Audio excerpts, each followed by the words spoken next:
Жители села Этыкюль в национальных костюмах под аккомпанемент национальных инструментов исполнили знаменитую народную песню «Маруся».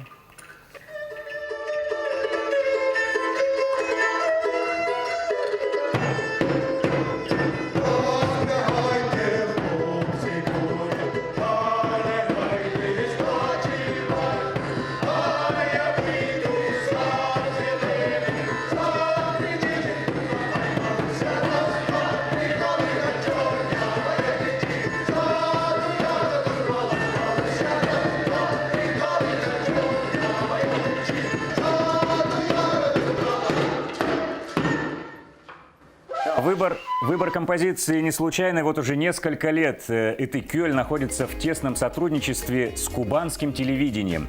А началось все с того, что кубанцы готовили сюжет ко дню буквы «И» и искали в России населенный пункт, чье название начинается на эту букву. Самым многочисленным по населению оказался наш Этыкюль. С тех пор между кубанцами и якутянами завязалась тесная дружба. Накануне мы связались с нашими коллегами из кубанского телевидения. С ведущими утреннего эфира пообщалась Катерина Винокурова.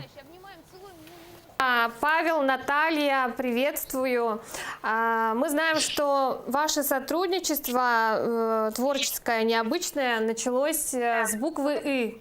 Расскажите, чем же вас так поразили этыкюльцы? Ну, дело в том, что часто в нашей программе мы прибегаем к самым необычным праздникам, и вот мы обнаружили, что на календаре есть день буквы «И». Задались целью найти город, который начинается с этой необычной буквы. Ну, город или населенный пункт, и выяснили, что у нас в нашей большой необъятной стране есть такой населенный пункт Этыкюль. И мы думаем, ну, чем черт не шутит, давай попробуем связаться, а вдруг нам ответят. И очень интересно узнать, как там живут люди, чем они дышат. Мы отправили запрос, даже, по-моему, куда-то в администрацию населенного пункта, и нам ответили. И мы были удивлены той ответственностью, той самоотдачей, с которой этыкюльцы подошли к нашей просьбе, потому что мы получили целую визитную карточку этого города, где... В национальных костюмах, на фоне таблички, названия населенного пункта, официальное обращение. Но это прям мы очень сильно не ожидали. В прошлом году, как и в этом году, сотрудничество продолжилось. Расскажите, как рождаются идеи? Это предлагаете вы или это все-таки рождается совместно? Ну, как сказать, да, сотрудничество продолжилось, очень много странных, необычных праздников, например, ну как необычный, День родного языка. По-моему, поэтому мы снова связались с этыкюльцами и попросили спеть песню на, собственно, местном языке. И мы получили, опять же, ответ, очень ответственно, опять же, подошли к этому вопросу.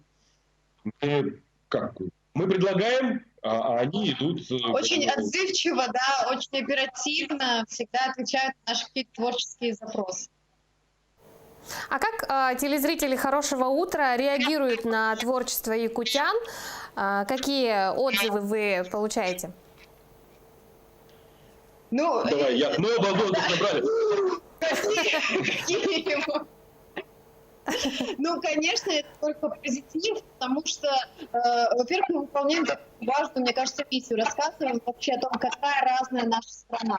И поэтому мы ведь прям противоположность, можно сказать, потому что мы такой южный край, а это такой телепорт в Якутию, и для людей это смена картинки, смена языка, смена обычаев, смена культуры. Поэтому это всегда очень круто воспринимается.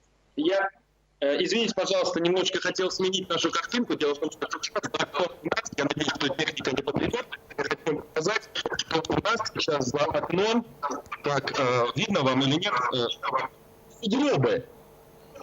У нас сугробы, у нас 8 раз на эту зиму уже выпал снег, и мы практически как в Якутии сейчас здесь находимся, в Краснодарском крае. Конечно, не минус 40, но что-то типа того.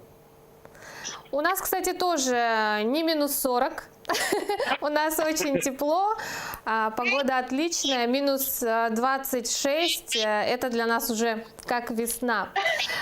Да, и поэтому действительно утро доброе, хорошее. Планируете ли вы еще продолжить сотрудничество с якутянами? Ну, естественно, конечно же, потому что, мне кажется, еще не все идеи мы воплотили, и уже, наверное, в совместном каком-то творчестве, возможно, мы что-то новое, интересное, опять же, для наших зрителей подготовим. Может быть, уже начнем ездить друг к другу в гости, почему бы и нет. Может быть, вплоть до какого-то такого визита их к нам или нас к вам, желательно в теплое время, конечно. Что ж, спасибо, Наталья, Павел, за разговор этим утром. Надеемся на дальнейшее, конечно же, сотрудничество. Пусть у ваших телезрителей и у вас каждое утро будет хорошим и добрым. Спасибо. Спасибо большое, Екатерина. Мы тоже желаем вашим зрителям потрясающего настроения. Просыпаться каждое утро в таком настроении, в котором мы пребываем. И здорово, что мы убедились, что и в Якутии замечательные, теплые люди живут. Спасибо большое. До встречи, до новых встреч. Да, всем теплым людям Итыкюля передаем большой-большой пламенный привет.